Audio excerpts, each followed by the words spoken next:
You want to hear a nasty word, nasty, right? Okay, so I'm in my basement, and there's water all over the floor, but this isn't no ordinary water. Okay, this ain't no ordinary water. Alright, I don't know if you see that. It's floating around in there. Yeah, you know what that is. That's that baby. So we're backed up. It's Thanksgiving. Happy Thanksgiving to me, right? And then, so what I'm doing is I'm taking this here broom, and I'm like combing through it real slow, like this, moving really slow, and trying to catch with stuff I can like that. And then in the pile like that, I scoop it all the way back to this here pile that's filled with fecal matter and towelettes. I know that's TMI for a lot of people, but it's a method to my madness, believe it or not. It's the dirty word. It's the dirty word. Somebody got to do it right. So it reminded me of this testimony this past. And I may get it all the way right. I may get it all the way where I'm in now. So basically, this pastor, this is nasty. Oh, this is so nasty. Oh, okay. Stink too. It's nasty. So this pastor is sitting in his office. Pastor A sitting in his office. And he's a full-time minister, so he's in there. Get a call from his boy, Pastor B. Pastor B, man, said, I got terrific news, man. He said, I got terrific news. I said, okay, all right, come on to the church. Come on to the church. Pastor B show up. I said, man, I got some great news, man. He said, you my brother, right? I said, fool, I know the word. Proverbs 17:17, a brother is born for adversity. Right. So he says, man, I finally got the courage to leave Charlene. Pastor B just told Pastor A that he's about to leave his wife and kids, and that he mustered up the courage to do this thing, right? So Pastor B keeps talking, but Pastor A kind of zones out, and he's hearing his brother, and he's seeing his passion and how, you know, his mind is made up on this thing, and he zones out because Pastor A is struggling with the same thing. I'm trying to get this stuff up as I talk. I don't want to waste no time. I already stink.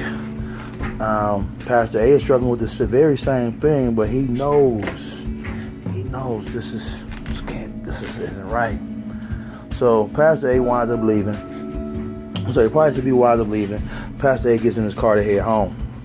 On his way to head home, his faith is on the line. His faith is really on the line because right now he sees how his brother, this is a brother he's been walking with. He's been walking with for a while. Sees how happy his brother is, how on fire his brother is, you know, and that he's willing to do something, that he's so mind strong and mind set on this thing, man. And comes in the house, kisses his wife, says, "Kid, I love you," and goes straight to the room. Wife is a woman of God. She immediately knows something wrong. When she goes to talk to him, she hesitates, and she lets him go to the room. Later on that night, she hears a prayer. I'm not sure what that prayer was about, what that prayer was said, but, you know, sisters pray the paint off the wall. They pray the paint off the wall. So, skip to about maybe 2 months later. Pastor A's in the office. He's still, man, he's being obedient. You know, he's doing what he's supposed to do, but he ain't feeling it, man. And if truth be told, this brother he's done. He's just waiting for the opportune time. He's waiting for the opportune time to do what Pastor B did. But guess who calls? Pastor B. When Pastor B calls, Pastor A like, man, I'm not trying to answer this phone. This brother is. I'm already fighting to stay with him. You know what? Some tell him, pick up the phone. Picks up the phone. As soon as he picks up the phone, what does he hear? Pastor B is destroyed. He's crying. And he's crying. And he's crying. And he's crying. He's destroyed. I left my wife. It's all bad. This young lady is a harlot, a heathen. Half of my life savings is gone. And my wife, she divorced me. She filed this little so-and-so that I'm with. I signed everything. Filed, signed, he's divorced. Paying alimony. Willingly, I pay it. I'm happy. She just mad. I pay the alimony. He got this fine young thing. Fine, tight, just right. His brother is crying. Tight, right young thing of 3 months. He divorced his wife and kids for his pregnant. And she ain't who she claimed to be. His brother said what he could. Gave him a couple verses. His consequences to sin. Righteous man falls 7 times, get back up. A couple other things. Tell him the story of David, you know. He hangs up.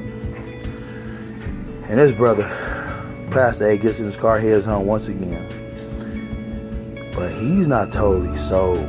He's not, you know, he like, man, maybe that brother just left his wife wrong because, you know, maybe he just was stupid. Pulls up to the driveway, sees bikes in the yard, basketball, toys, all the stuff in the yard. And this pastor's like, this is it. This is just what I needed. Pastor A is like, I'm about to go in there and give her a kiss goodbye. I'm gone. Takes a few steps out of his car up the driveway. Pastor B texts him. Oh my God. I was so stupid. I wish I was where you were at right now. I would give anything to be where you're at right now. And this pastor's walking up in the driveway to the dirty work. All these things, he been at work all day. He mentally, emotionally, and physically exhausted.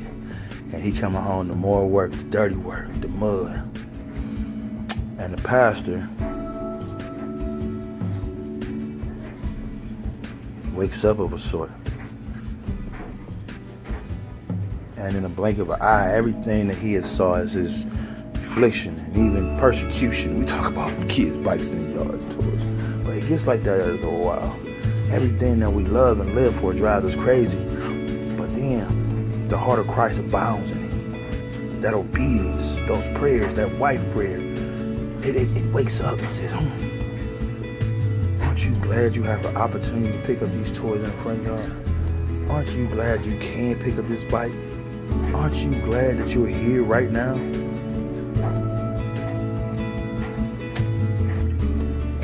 Even if you question that, what you did, he has proof in the palm of his hand in the form of a text of a man on the other side of the fence that didn't listen to God's word.